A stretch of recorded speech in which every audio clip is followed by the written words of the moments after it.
నమస్తే మ్యామ్. నమస్తే అండి. మ్యామ్, రీసెంట్గా ఒక న్యూస్ విన్నాను మ్యామ్. ఏంటి అంటే బెగ్గర్స్ దగ్గరికి వెళ్ళి వాళ్ళ స్పర్మ్ని ఒక 4,000కో 2,000కో 3,000కో కొని దాన్ని ఫెర్టిలిటీలో యూస్ చేస్తున్నారని. ఇది నిజమేనా మ్యామ్?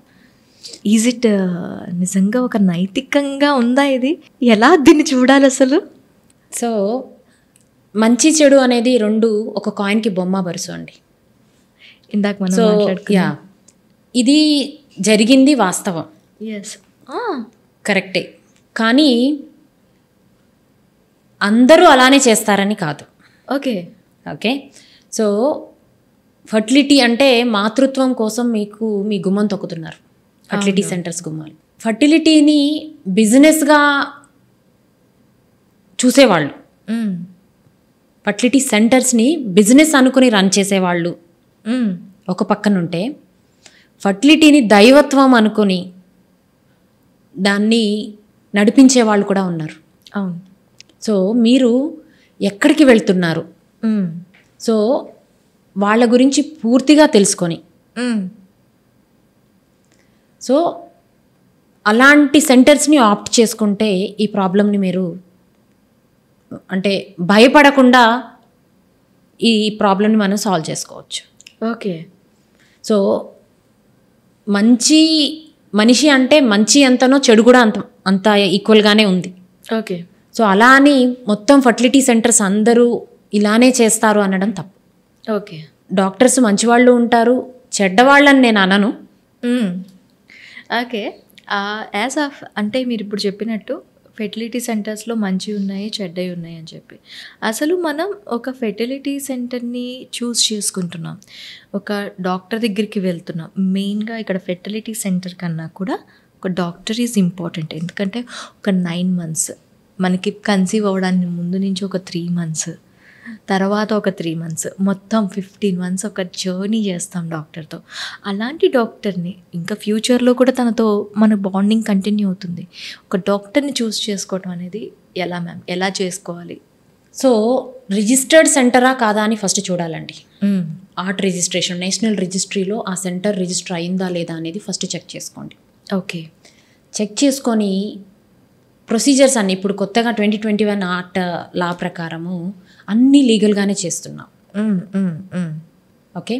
సో మీకు కన్సెంట్ లేకుండా మేము ఏమీ ట్రీట్మెంట్ చేయకూడదు. ఓకే. సో మీరు కన్సెంట్ మీద సైన్ పెట్టేటప్పుడు పూర్తిగా చదువుకొని దేనికోసం పెడుతున్నాము, ఆ సెంటర్కి వెళ్ళినప్పుడు ఫస్ట్ మీరు ఒక ప్రాబ్లంతో వెళ్తున్నారు.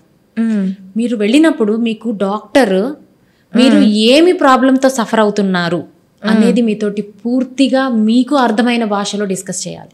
ఓకే. సో డిస్కస్ చేసిన తర్వాత దానికి ఎటువంటి మార్గాల ద్వారా మీకు ట్రీట్మెంట్ ఉంటుంది, ఈ ట్రీట్మెంట్ చేసుకోండి అని చెప్పకూడదు డాక్టర్ ఎప్పుడు.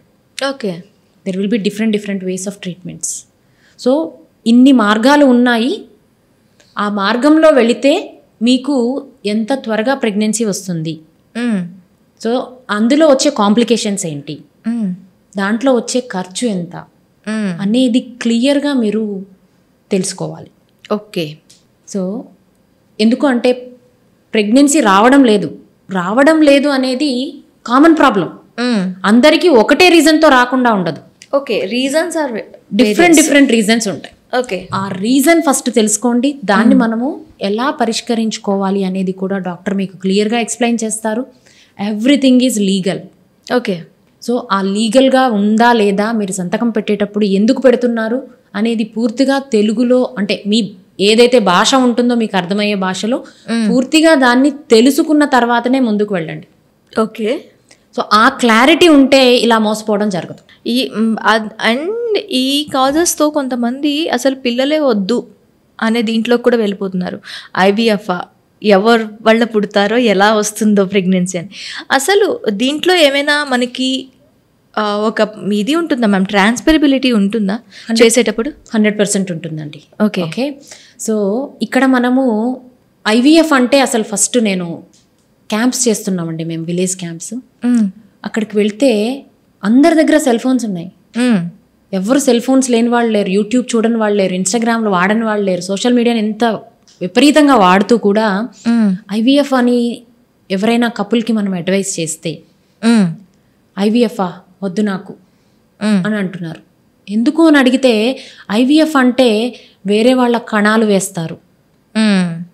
ఎందుకు వేస్తాము? ఇఫ్ యూ హ్యావ్ నాట్ మీకేమైనా ప్రాబ్లం ఉంది, ఓకే, కణాల సంఖ్య పూర్తిగా లేదు, ఐవీఎఫ్ అంటేనే వేరే కణాలు వేస్తారు, వేరే వాళ్ళవి వాడతారు అనే అపోహలోనే ఉన్నారు ఇంకా జనాలు. ఓకే, కానీ అది తప్పు. సో ఎక్కడికైనా మనం ఒక ప్రాబ్లంతో వెళ్ళాము అంటే నమ్మకంతోనే వెళ్తాం. అవును. ఆ నమ్మకాన్ని వమ్ము చేయకూడదు అనేది మా వైపు నుంచి మేము తీసుకోవాల్సిన జాగ్రత్త. ఓకే, సో అందుకనే చెప్తున్నా నేను, ఏమి ప్రాబ్లం ఉంది మీకు, దానికి ఎలాంటి ట్రీట్మెంట్ చేయాలి, ఎలా చేస్తే మీది సాల్వ్ అవుతుంది అనేది క్లియర్గా తెలుసుకోకుండా గబగబా వెళ్ళి గబగబా ట్రీట్మెంట్ చేసేసుకొని తర్వాత అంటే మోసపోయాము అనే భావంతో బాధపడకూడదు. అవును.